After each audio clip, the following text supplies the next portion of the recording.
It's beginning to look a lot like Christmas. Hey guys, what's going on? And welcome back to What Shall We Do Next? I'm Mike, your host, and I hope you guys are having the best day ever. Before I get started, guys, please subscribe if you are new here with the notification bell on. We're on the road to 157. No! 58. Forget that. I had a beer. I'm a little drunk right now. And yes, I get drunk off one beer. Okay, I'm a lightweight. I forgot what I was saying. But anyway, let's move on with the video. But before we get into that, Charlie would like to say, hey Charlie, what's up? And also Devay Chase over here, our queen and savior, who we must pray to every single video from now on. Here we go.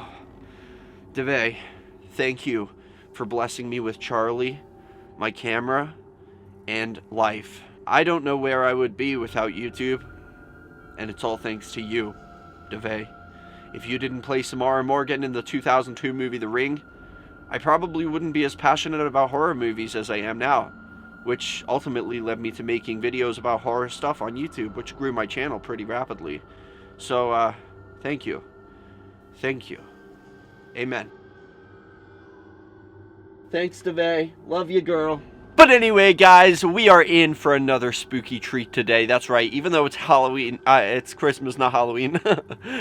I am literally drunk right. I might be actually drunk right now, just throwing that out there. And I haven't even finished the beer yet. The beer's not even half drank, so like, I'm drunk. But anyway, guys, we're gonna be doing another spooky story today. Well, it's not really spooky. This one's just twisted and demented. And this one is called The Damaged Car. So the story of the damaged car is based on an old Japanese urban legend, and it's about a mother who vows to get revenge on a driver who accidentally killed her son in an accident, like a car accident. So the story goes, somebody was cleaning in their garage when all of a sudden they heard screeching and then a loud bang and a crash, and when they go outside the garage they find that there has been a car accident further up the street. So this person goes over to where the car accident took place and sees a young boy lying on the ground, appears to be dead. Then he took out his cell phone and started dialing 911 and called for an ambulance. But then suddenly he hears somebody screaming blood-curdling screams,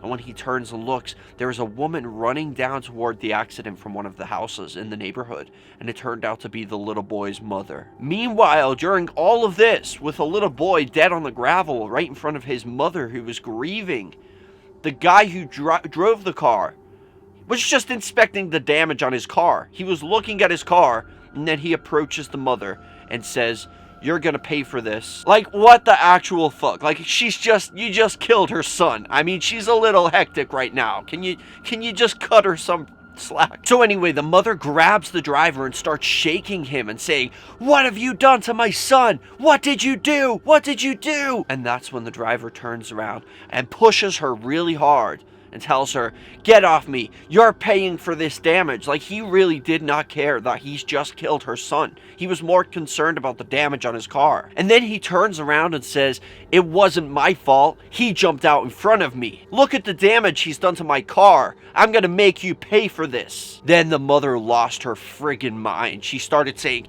"Curse you! I curse you! I will never forgive you for this." Shortly after that, the ambulance showed up and it was already too late. The little boy was in fact dead. And after that, the police turned up to investigate and see who exactly was at fault here. But because there was no other witnesses, they had no choice but to take the driver's account. So he told the police it was a total accident, which it probably was, but it was just the way he handled things.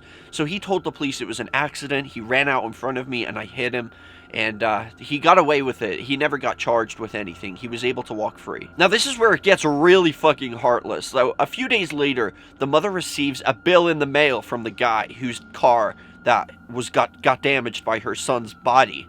And the mother is not happy about this at all. So she refuses to pay. And then the guy ends up taking her to court.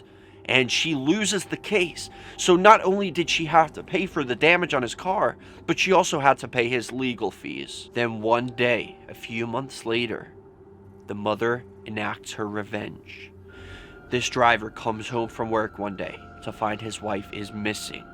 So he calls 911 and reports her as a missing person. She was gone. There was no evidence of her even like leaving or anything. She just seemed to just disappear, like vanished off the face of the earth. And then a few days after that, the man's kids, he had 2 children, and they both disappeared too. The last they were ever seen was when they were leaving school, but they never made it home, and nobody had seen them since. Until a few weeks later, when the police found the body of one of his children in a dumpster.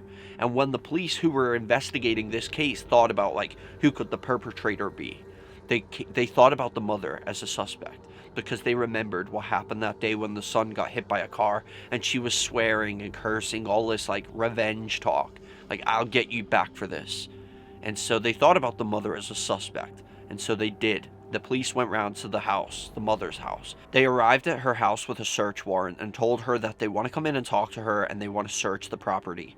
And well, they were horrified when they found what they found in the living room. In the living room, the mother had constructed a freaking altar / shrine with the severed heads of the man's wife and his kids on the shrine, and all of them had their eyes sewn shut and their mouth sewn shut too. The police immediately arrested the mother, and when she was questioned about why she did it and what she had done, she said she wanted to make sure the man would suffer. And she said that she cut off the mom's head after she made the mom watch the kids get killed. So this woman, the mother, killed the kids in front of the mom. She made the mom sit there and watch her own children getting killed. And then she killed the mom. But she sewed the mom's mouth shut because the mom was making so much noise and screaming. And then when the police asked her, why did you sew her eyes shut? The mom turned around and said, because I didn't like the way her dead eyes were glaring at me. After that, the mother was found guilty and got given the death penalty, and she was executed by hanging. And all of this happened because of a damaged car. Wow! What? Oh my god, that's creepy. It's not scary, but it's like messed up. Especially that ending part with the way she killed the kids in front of the mom. That actually made me feel fucking disgusted. Like, I felt bad for the mom at the beginning of this. Sure, the guy was an asshole. He was a fucking asshole. But I don't, she should have killed him. Like, I would have been okay with that. But she's just killed, like, these 3 innocent people. 2 of them being children, the other one being a mom, and then forcing the mom, who had nothing to do with this, to sit and watch her kids be killed. That's messed up. I feel like she fought fire with fire. She actually was worse than him, because at least he killed her son in an accident. The kid ran out in front of him, and now she's just gone and literally tortured his entire family and killed them. Like, I'd be okay with her killing him, but not the others. Even killing him, I feel like it was an accident. Like, he doesn't deserve to die for being an asshole, he just deserves to be, like, punished, but not, like, to the fullest extent of literally dying. But anyway, guys, I hope you enjoyed the story. If you did, make sure you drop a like on it. I would really appreciate that. And let me know in the comment section for question of the day. Do you think the guy deserved this? I personally don't. It was fucked up what she did. Because now that guy is going to have to live out the rest of his days knowing that his wife and kids were killed in such a horrific manner. All in an act of revenge. I couldn't even get that word out. Like, it was just an act of revenge over an accident. I get it, the mother was grieving, but you don't fucking kill people like the way she did. That's sick. She is sick. Especially the way she made a shrine out of it. Like, that's even weirder. She's a psycho. But anyway, guys, that is all for today. Remember the most important thing. Chase your dreams. Keep on fighting. Don't let anybody bring you down. And I'll see you right back here tomorrow for another video. Peace out, guys. Thank you guys so much for watching this video. If you guys enjoy my videos and you would like to support me and my channel more and also be featured in my videos, go check out my Patreon. Link is in the description. I would really appreciate any help you guys have to offer. As you can see, we have different tiers, different rewards, so go over there, check it out, and I would really appreciate that. Every little helps. Thank you so much. And also, guys, don't forget to subscribe with the notification bell on, and also follow me on all my social media. I have Facebook, Twitter, Instagram, and even Snapchat. So go follow me on all of those, and remember the most important thing, I love you guys, and chase your dreams.